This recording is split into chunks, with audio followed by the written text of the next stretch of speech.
Okay, some nut job. Let's try to. Okay, so okay, so it looks like this. Right, you have your barrel.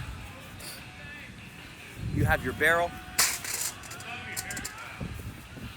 So you're very close to the barrel or the bucket or the garbage can, and all it is one juggle right into it. Right, you're right here.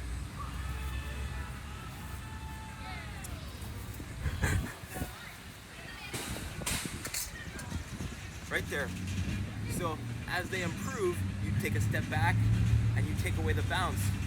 So as she starts to improve, and both of you guys can do this at the same time. Maybe you're using balloons.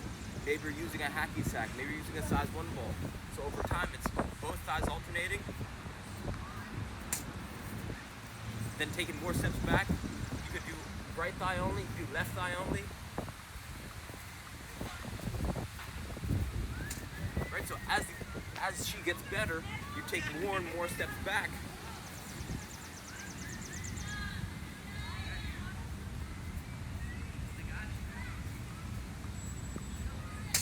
Right, so there's a progression, but the key is making it fun, and make skills easy, make strength hard. So you gotta make it fun, also challenging, and using different size balls, tennis balls, balloons, bouncy balls, basketballs, anything you get your hands on or that you have easily accessible for you.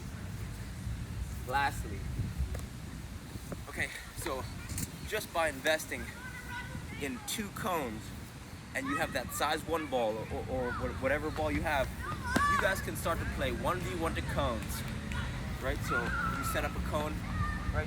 You want the cones to be kind of close to each other. And then the goal is to knock each other's cone over with the ball, right? So you dribble, you maybe do a skills move, or you're shielding her away you're protecting your cone while trying to finish on hers, and then your goal is to try and knock the cone over, and that's it. That's the game. Maybe you score 3 points. Whoever scores the 3 first wins, and then you play best out of 3. You could switch sides, and that's the whole thing, right? It's can I juggle everywhere? Can I use a kick trainer? And then you're playing 1v1 to cones, and you're racing the barrel game. That's four exercises that you go through in progression: ball mastery, dribbling sequences, barrel game, right, juggling game, and then 1v1 to cones. If you did that for 15 minutes, 10 to 15 minutes every single day, or even if she could start to do that by herself, I mean, but come the fall, she'll be the best player on the field easily. So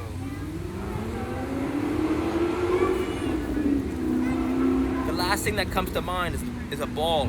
It's a little bit pricey, but it's called a dribble up ball, and it's like having a skills and drills trainer at your house, because what it does is it creates a skills game, right? The ball syncs up to your TV or to your cell phone.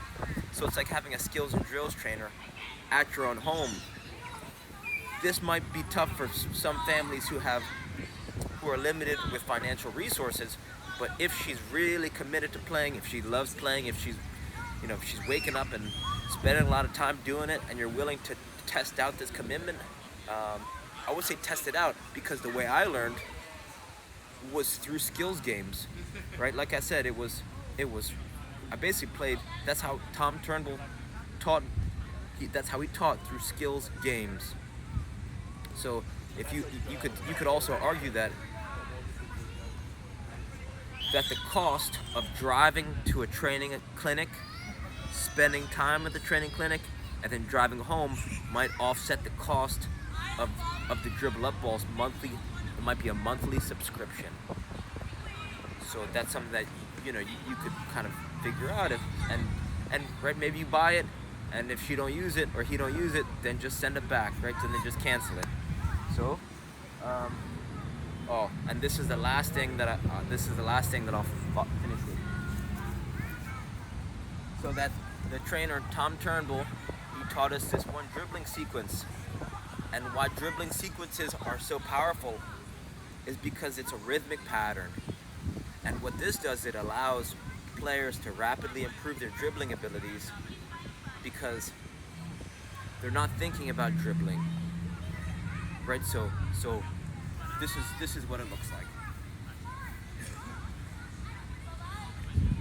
You go outside, outside, inside, outside, inside, and then you repeat it with the other foot, saying it out loud. Outside, outside, inside, outside, inside, outside, outside, inside, outside, inside. You want to say this over and over and over, slow and smooth, right? Slow, smooth, smooth is fast.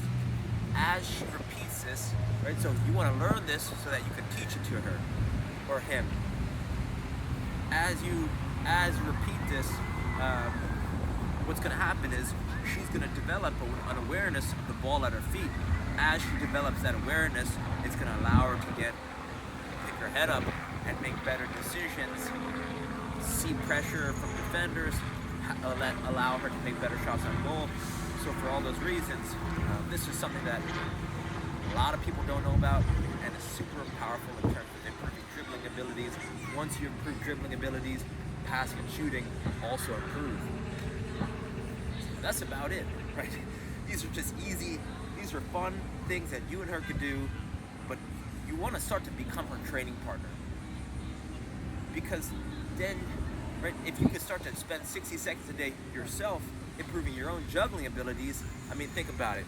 Let's say if she's fallen in love with soccer at age 5, that means you're basically going to be committed to playing and going to practicing games for the next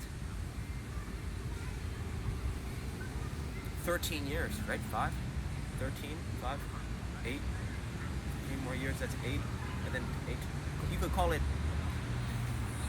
17 more years, assuming that he's coming home for college. So that's a lot of time that you yourself, I mean, you guys can spark so much joy with each other. And that's what I've really been encouraging parents to do, because as you know, I was so blessed. My parents, they brought me to all these camps, clinics, traveling all over the world, but they didn't invest 60 seconds into their own juggling abilities, and we could have had so much fun juggling with each other. So that's what I've been really trying to have parents appreciate some of these ideas.